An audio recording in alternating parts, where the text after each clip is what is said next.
দেখো আলোয় আলো বাচ্চারা ঝুড়ি ভর্তি মোহর অলংকার সব ছড়াতে ছড়াতে যাচ্ছে কেন? আর গোপালের হাত দুটোই বা ঘাট থেকে বেরিয়ে দুদিকে ঝুলছে কেন?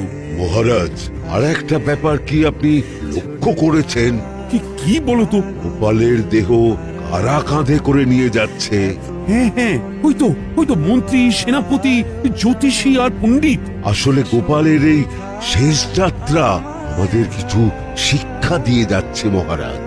এই যে দেখুন, যারা গোপালকে সহ্য করতে পারত না, এখন তাদেরই কাঁধে গোপাল যাচ্ছে।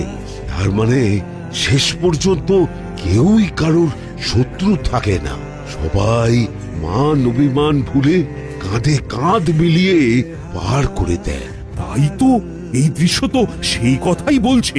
আর ওই যে মোহর আর অলংকার ছড়িয়ে যাচ্ছে, সেটাও বুঝিয়ে দেয় যে এই অর্থ, সমৃদ্ধি সবই ফেলে একসময় চলে যেতে হবে।